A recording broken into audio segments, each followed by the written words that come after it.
মুহূর্তের big breaking news. Rail রাস্তায় উদ্ধার বন্য হাতির মৃতদেহ। রেলের ধাক্কায় মৃত্যু বন্য হাতির। ঘটনা তেলিয়ামুড়া মহকুমা বন দপ্তরের অধীন মহারানীপুর রেল রাস্তায়। জানা যায়, বন্য হাতির পাল কোনো এক সময় রেল রাস্তা পারাপার হতে গিয়ে রেলের ধাক্কায় মৃত্যুর কোলে ঢলে পড়ে বন্য দাঁতাল হাতি।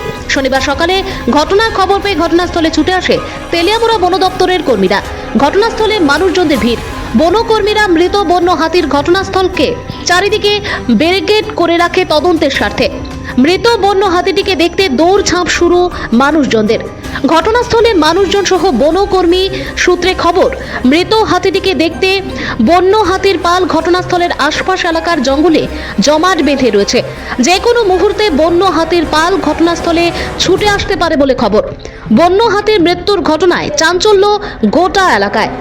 আমার কাছে একটা খবর দিচ্ছে যে রেললাইনের সাইডে একটা হাতি ফুরে দিছে। এই খবর পেয়ে আমরা আইছি, আয়া দেখলাম ঠিকই একটা ফুরে দিছে। এটা সম্ভবত গ্রুপের হইতে পারে। কিভাবে হয়েছে তো কইতে পারতাম না। রেললাইনের সাইডে আছে, যেন রেলের বাড়িও খাইতে পারে, যেন ঘষা টসা অনেক কিছু দেখা যায়। আছে এটা পুরুষ হাতি না মহিলা? পুরুষ। কোন সময় আইছেন আপনারা? আমরা আইছি ঘন্টাখানেক হয়ে গেছে। খবর পাইছেন কোন সময়? ঘন্টাখানেক 10-15 মিনিট আগে।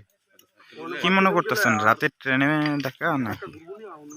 ট্রেনের ধাক্কাই দেখা দিতেছে, কারণ মাঝখানে অনেক দাগ টাগ আছে, ব্লাড টাগ আছে। অনেক ইনকোয়ারি করলে বোঝা যাবে। কোন সময় ট্রেনের ধাক্কা হইতে পারে এটা তো ঠিক আমিও কইতে পারি না। রাত্রে হইতে পারে। এলাকাটার নাম কি? মহারানীপুর। কত নাম্বার পিলারের সামনে আছে কিছু জানছেন কি? 163 রেল রাস্তায় না? রেল রাস্তার পাশে। Okay sir. Bureau report, news Democratic voice Tripura.